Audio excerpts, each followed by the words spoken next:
Well, recall back in 2021, during one of the final debates in the gubernatorial election in Virginia between then Governor Terry McAuliffe and Glenn Youngkin, when Governor McAuliffe said this.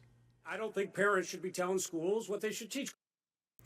He said, I don't think parents should be telling schools what they should be teaching their children. Now, that, I believe, decided the outcome of the election when Glenn Youngkin went on to win.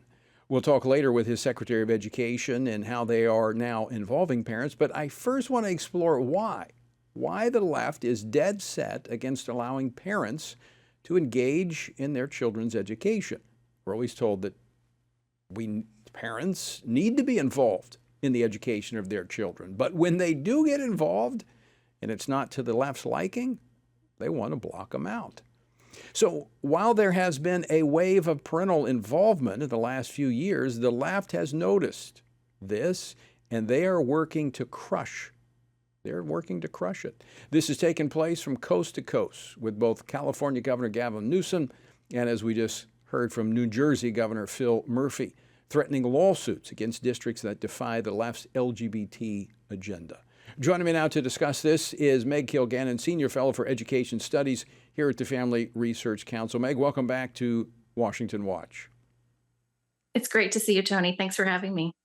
So, Meg, we've seen this rise of parental involvement. We've seen moms in a number of organizations, Mama Bears, Moms for Liberty, that have sprung forward, even prompting the Southern Poverty Law Center to label some of these moms groups as extremist anti-government groups.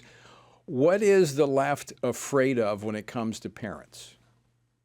Well, they're afraid that we're going to find out that there is an effort to indoctrinate our children into a progressive worldview, and that they know that this is something that most parents don't agree with. The interesting thing about the McAuliffe clip that you played is that, yes, they don't think we should be able to say what our children are taught, but they also don't think we should be able to know what our children are taught. We can't see it, we can't hear it, and we certainly can't have any opinion about it. And this is what parents are so tired of, because it was pretty easy to keep parents in the dark. We're busy. Many working, most parents are working, often both parents are working. Their kids are in school, they're checking the homework maybe, but as far as what goes on in the classroom, we're not there to see it, right? But then the pandemic happened and we were able to see it, and we didn't like it. And so more and more parents started looking into what was going on in schools, and the more we looked, the less we liked. So this effort to stop the momentum around the parents' rights movement is definitely going to continue from the left, because they can't give up the new recruits for their agenda, and they are our children. Meg, this doesn't make a lot of sense politically. I mean, we saw coming out of the pandemic, the election there in Virginia after the 2020 election. This was often seen as a bellwether election. You know, what's going to happen after you have a change of administrations when Biden wins the national election, and an upset in a blue state. You have Glenn Youngkin winning, and it was over this issue of education. We're seeing polling data. 75% of parents think that they should be given the opportunity for informed consent before their child would change their gender identity at school. So this is not even close. So why is the left doubling down? You've got the governor of New Jersey suing local school boards. You have similar action being taken by the governor of California. Right. When we train candidates to run for school board and they run and win, one of the first questions that we often get from them is, how do I fire the general counsel on my school board? Because they're giving me bad advice. That goes to this legal issue.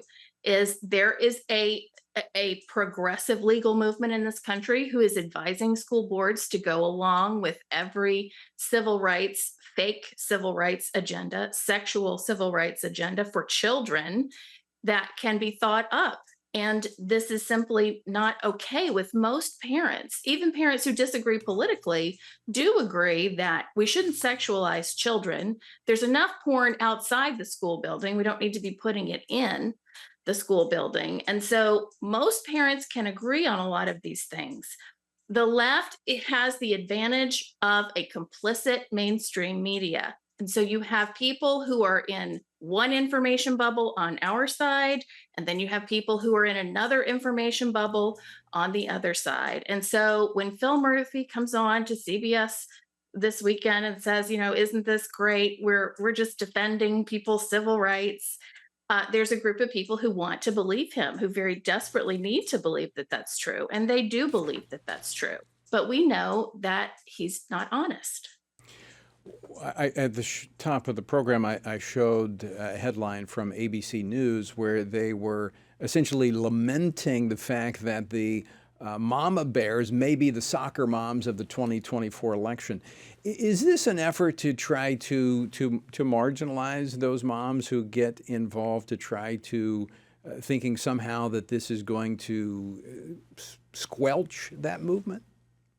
Well, sure. The easiest thing to do with people you don't agree with is to call them crazy, right? To call them a liar, to call them names, call them an extremist, call them a racist. And so that's what this is an effort to do. The moms and dads who are in this debate at the school system that their tax dollars pay for. It may be the same school system that those very parents went to and had a great education in before they sent their own children there. This agenda that's being forced on them and that they're resisting, it's not like they're going in and trying to take over the school system with some crazy idea. We're just trying to get the crazy out, right? Right. To not have children taught wrong history, not have children taught that they could be born in the wrong body, not have children shown really sexually explicit images and sexually explicit passages in books and be that taught as part of the curriculum. That's all we want. And for those things, we get called names. So that's really been their only play so far. But I don't think it's going to last throughout the whole election cycle because there's too much evidence against them that is easily seen and undeniable. But in many ways, Meg, and we're up to the break, but this is fueling division between parents and children. The school boards or the states are saying we know better what the kids need than the parents, and they're literally driving a wedge between parent and child. This is it's evil. It's just pure evil. Meg Kilgannon, great to see you. Thanks so much for joining us today. Thanks for having me, Tony.